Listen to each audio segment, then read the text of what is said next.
Well, what's going on, YouTube? Another day in paradise over here in Florida. So, this video is about what should your wheel setup be, and should you lower your Q50, and will 20-inch wheels fit on your car? Well, 20-inch wheels will fit on your car, but I technically, personally, wouldn't go any farther than these 20s. You can see how they fill out that wheel well pretty well. Yeah, so I think 20s are the biggest I would do on this car. 19s are a really nice size too. You get a little more sidewall with 19s. As I'm experiencing, I'm not getting much traction these days at all. Too much power. But so I went with, my tire choice was Nitto Invos. They're 285 30 ZR 20. So the sidewall is only 30. But they are 285s, and being Nitto Invos kind of makes them wider than your average 285, because these tires came with 285s. It was a different brand, but they were stretched a bit. The tire was in here and it was a bit stretched. These actually fit the rim perfect in my opinion, and I really love the tread pattern. But to be honest with you guys, I still have traction issues. I can't really grip that well. I spin second all the time, and sometimes I spin third. So yeah, it's kind of sketchy, but I love it. I love fishtailing all over the place. But once you get up to like third gear, it'll hook. If you short shift it, it'll spin. But if you let it, rev out to the gear, if you let the second gear rev out fully, because of our power curve, how we lose power at a high RPM on these cars, I can shift it from second to third if I let it rev out in second all the way. And I usually hook. But if I short shift second, I will spin most of third. It's pretty nuts. Even with really nice tires, I've gone down to 20 PSI and I've heated them up multiple times, and yeah, it's similar results. I still spin second every time. But yeah, and then in the front here, I didn't even go that nice of a tire. I didn't do the Invos. I guess I could have, but I mean, these are actually good enough to me. They're just your normal Nittos.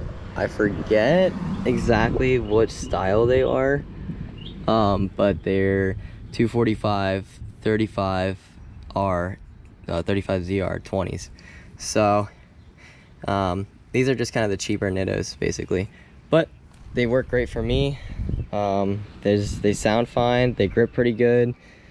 I think, to be honest with you guys, these Nitto Invos are pretty expensive. I would like to give the Firehawk Indy 500s a try, or Firestone. I think they'll be pretty good. I really do. But yeah, so lowered. Should you lower your car? Yes. Why? Well, because honestly, it rides better in my opinion. The car already comes with such a soft suspension from the factory that lowering it actually it helps the ride in my opinion. It doesn't really bump around as much.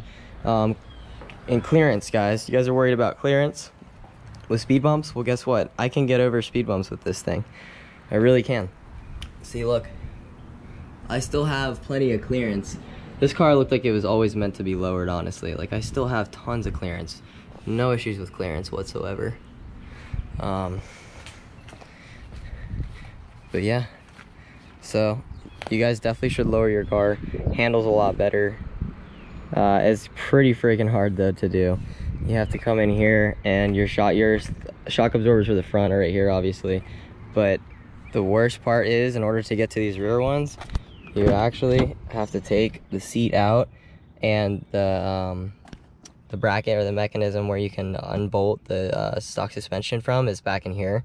That's so annoying. It took forever, but it's done. I suggest it. Rides better. Looks better, and to be honest with you, as soon as I put these 20s on with stock suspension, it kind of looked ugly because of how tall it's at. It just wasn't right. Camber with this setup, here's an issue too. So if you can see, look at my front tire. It's really not horrible, but it's cambered in, it's towed in, so there's no camber adjustment with the factory arms on this, so you can't adjust your camber on the front. So it's gonna wear out your inner tires, but that's fine. To me, I like that. I get a little more traction, and then I can flip my tires. I don't mind paying someone to flip them, and then you just wait. You like burn them out like half, like you get to like half the tire's life of what you think the tire's life is, and then you just flip them, and you wind up, I mean, you may not burn it evenly down, like, because it's cambered, it is what it is, but you'll get the most out of your tire by flipping them that way. With the backs, so the back's a little less of a toe.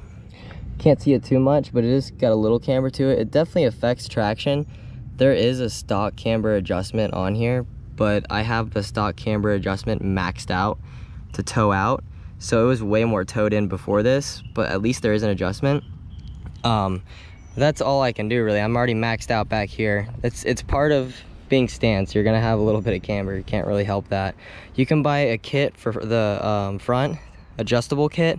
Don't get a cheap eBay kit. I only suggest Eibach because it's really good quality, and if you guys are doing poles and stuff, you need to be safe. So you can adjust the camber on that once you get those Eibach adjustable camber arms, but the rears have stock adjustable and they only go so far. This is the RSR Super Downs.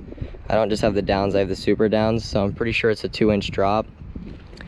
But you almost have to have camber to fit this. I mean, this fitment is pretty ridiculous. Like, I can't even, you know, you can't even get your finger in there.